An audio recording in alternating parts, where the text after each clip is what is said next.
अगर आपके आइल्स में 5.5 बैंड भी है ना, तब भी आप इजीली कनाडा जा सकते हैं। ऐसा कैसे पॉसिबल है, मैं आपको सभी चीजें बताऊंगा, लेकिन उससे पहले मेरे यूट्यूब चैनल को सब्सक्राइब कर देना। और अगर वीडियो अच्छी लगे ना तो इसे लाइक जरूर कर देना। कनाडा जाना अब इजी कैसे होने वाला है, साथ ही अगर आपके आइल्स में कम बैंड भी हैं उसके बावजूद भी आप कनाडा कैसे जा सकते हैं, सब चीजें बताता हूँ।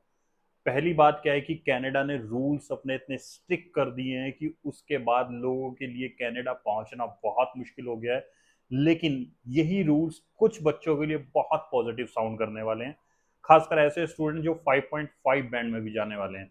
बताता हूँ उसके पीछे रीजंस क्या हैं, जो अभी सिनेरियो पूरा जो कनाडा को लेकर के चल रहा है वो करंट सिचुएशन क्या है, सभी चीजें आपको बताता हूँ। पहले बात करते हैं कि आप जा कैसे सकते हैं कनाडा अगर आपके आइल्स में 5.5 बैंड है। कनाडा को लेकर के जो अभी रिसेंट स्टडी सामने आई है उसमें ये सामने आया है कि ऑलमोस्ट 50% डाउन आ गया स्टूडेंट्स के जाने में। यानी जो स्टूडेंट्स पहले 3 से 4 लाख जाते थे, अब वो स्टूडेंट्स की जो है संख्या, यानी जो उनकी जो नंबर ऑफ स्टूडेंट्स का जो है वो कम हो करके 1 से 1.5 से 2 लाख रुपए तक हो गया है। यानी सिर्फ 2 लाख तक स्टूडेंट ही जा रहे हैं वहां से, ऑलमोस्ट हाफ नंबर हो गया है।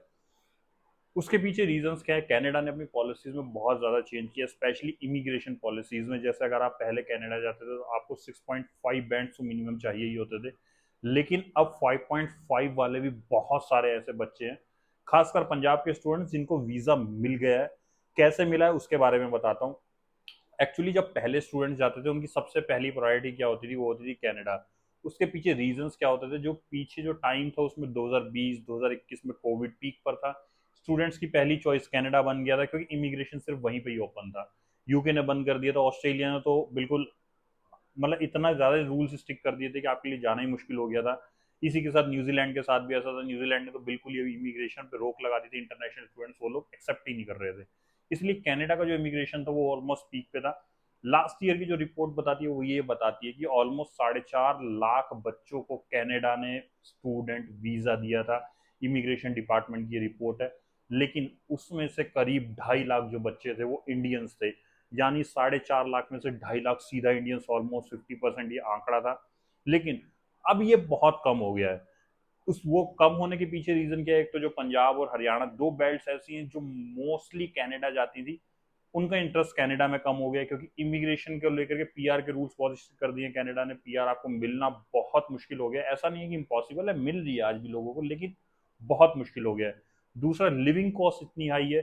लिविंग कॉस्ट की वजह से ही बच्चे पहले ऑस्ट्रेलिया नहीं जाते थे कि रहना बहुत महंगा है, खाना बहुत महंगा है, घूमना बहुत महंगा है, स्टडी बहुत ज्यादा महंगी है। लेकिन अब वैसे ही रूल्स कनाडा भी लेकर आ गया है, जिसकी वजह से ऑलमोस्ट आपको स्टडी जो कॉस्ट है ना, ट्यूशन फीस, आपकी लिविंग कॉस्ट, सब चीजें मिलाने के बाद ऑलमोस्ट वो कनाडा की स्टूडेंट फीस को ही टच कर लेते हैं। तो इसी वजह से जो है बच्चे सोचते हैं कि ऑस्ट्रेलिया जाते हैं, आपका वे ऑफ लिविंग बहुत अच्छा होता है ऑस्ट्रेलिया में। लेकिन अब बताता हूँ इसमें पॉजिटिव न्यूज क्या है। स्टूडेंट्स का इंटरेस्ट कनाडा में कम हुआ है तो कनाडा की इमिग्रेशन जो गवर्नमेंट है ना वो भी थोड़ा सा परेशान हो गई। रिसेंटली एक स्टडी सामने आई है जिसमें ये बताते हैं कि कनाडा का इमिग्रेशन ऐसे स्टूडेंट्स को भी वीजा देना स्टार्ट कर रहा है जो कम आइल्स के बैंड में लेकर आ रहे हैं, यानी उनके बैंड कम है। पहले ये होता था कि अगर आप पोस्ट ग्रेजुएशन करने जा रहे हैं आपके पास ओवरऑल 6.5 बैंड होने चाहिए मिनिमम, और 6 इन ईच, यानी 6 से नीचे किसी में भी नहीं होना चाहिए, और ओवरऑल 6.5 होने चाहिए। लेकिन अब आप बात करते हैं अंडर ग्रेजुएट की। अंडर ग्रेजुएट में क्या होता था, ओवरऑल भी 6 एंड 6 इन ईच, यानी देखा जाए तो 6 एंड 6.5 ये तो आपको चाहिए ही होते थे। लेकिन अब क्या हुआ है कि 5.5 बैंड में बहुत सारे बच्चों को स्टूडेंट वीजा मिला ही है। मैं खुद बता रहा हूँ, मेरा खुद का ये जो है ना यही एक्सपीरियंस है कि अभी कनाडा ने स्टिक तो किए हैं अपने रूल्स, लेकिन वो पीआर को लेकर के किए हैं।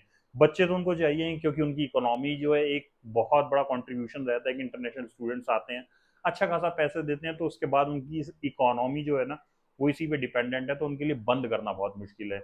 यानी एक तरीके से देखा जाए तो ऐसे बच्चों के लिए तो मौज आने वाली, जो सिर्फ चाहते थे कि वो सिर्फ कनाडा जाएं।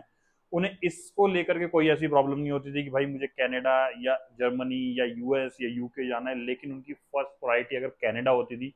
बैंड की वजह से वो नहीं जा सकते, तो ये बहुत बेस्ट टाइम है, वो आज ही इसके लिए अप्लाई कर सकते हैं। और मेरा भी पर्सनल सजेशन ऐसे ही, अगर आपको भी किसी तरीके की कोई हेल्प चाहिए, वीजा में कोई हेल्प चाहिए, आपको कॉलेज में एडमिशन में कोई हेल्प चाहिए, इसके अलावा भी कोई हेल्प चाहिए, आपको मैं ईमेल आईडी अपनी कैप्शन में दे दे रहा हूँ, साथ ही नीचे भी आप स्क्रीन पर देख सकते हैं, ये मेरी ईमेल आईडी, आप इस पर मेरे को पिंग करेंगे, मैं पूरा रिप्लाई करूंगा, पूरी आपकी हेल्प करूंगा। लेकिन अगर आपकी भी चॉइस कनाडा ही है, पीआर का आपको पता है कि पीआर का पूरा प्रोसेस कैसे चेंज हो गया, अगर आपकी भी चॉइस कनाडा ही है तो you should apply right now, अभी अप्लाई कर दो। बहुत सारे बच्चों को वीजा आ रहे हैं, और इस बार कनाडा ने कहा है कि वो अपने वीजास की जो क्वांटिटी है यानी नंबर ऑफ वीजास को कम कर रहा है। यानी पहले जो 4-4.5 लाख वीजास दिए गए थे पिछले साल, अब वो ऑलमोस्ट इस साल जो है 2.5 से 3 लाख करने वाला है। लेकिन उसके बावजूद ये बहुत ज्यादा है क्योंकि बच्चों की चॉइसेस बदल गई है, सभी कंट्रीज ओपन हो गए, उनके लिए जाना ईजी हो गया है।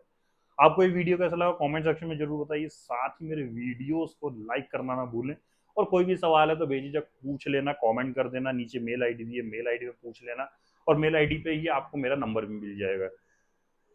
इसी वजह से मैं आपको आज ही कहना चाहता हूँ कि आज ही अप्लाई कर दें, और ऐसे ही वीडियोस देखने के लिए नीचे दिए बेल आइकन पर भी क्लिक कर दें।